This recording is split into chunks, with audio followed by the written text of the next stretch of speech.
Hello বন্ধুরা, কেমন আছো সবাই? আশা করি সবাই ভালো আছো। আমিও খুব ভালো আছি। দারুণ একটা রেসিপি নিয়ে চলে এসেছি। আজকে করব পটলের দরমা। চলো ভিডিওটা শুরু করা যাক। প্রথমেই পটলগুলোকে কেটে ভেতরের শাঁস বের করে নিয়েছি।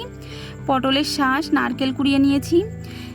এখানে বাদামের পেস্ট নিয়েছি, সমস্ত মশলার পেস্ট, নারকেলের দুধ বের করে নিয়েছি। দিয়ে কড়াই বসিয়ে দিয়েছি। কড়াইতে কিছুটা তেল, একটু জিরে দিয়ে, পরিমাণ মতো মশলা দিয়ে, লবণ হলুদ দিয়ে ভালো করে নেড়ে চেড়ে এখন পটলের শাঁস আর কুড়িয়ে রাখা নারকেলটাকে দিয়ে দেবো। ভালো করে নেড়ে চেড়ে কিছুটা বাদামের পেস্ট দিয়ে দেবো। দিয়ে ভালো করে নেড়ে চেড়ে এটা আমার রেডি হয়ে গেছে পুরটাকে এখন নারকেলের ভিতর ভরে দেব। একে একে সমস্ত পটলের ভিতর পুরগুলো ভরে দেব। পটলের বাকি অংশটা দিয়ে একটা কাঠি ভরে দেব, যাতে এটা খুলে না যায় আর পুরটা বেরিয়ে না যায়।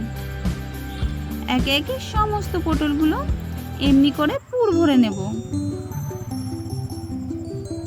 একে সমস্ত পটলগুলো আমার পুর ভরা একদম রেডি হয়ে গেছে।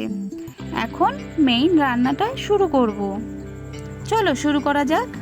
প্রথমে এখানে কড়াই বসিয়ে দিয়েছি। কড়াইতে পরিমাণ মতো তেল, তেজপাতা, জিরে দিয়ে দিয়েছি আর পেস্ট করে রাখা বাকি মশলাটা, কিছুটা চিনি, লবণ, হলুদ দিয়ে ভালো করে নেড়েচেড়ে এদিকে অন্য একটা কড়াইতে আমি পটলগুলো ভেজে নেব।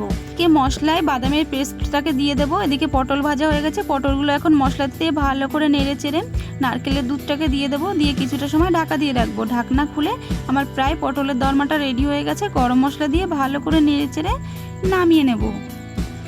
পটলের দরমা আমার একদম রেডি। খেতে না দারুণ টেস্টি হয়েছে। তোমরাও আমার মতো বাড়িতে ট্রাই করতে পারো পটলের দরমা।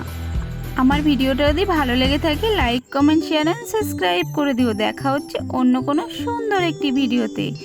বাই।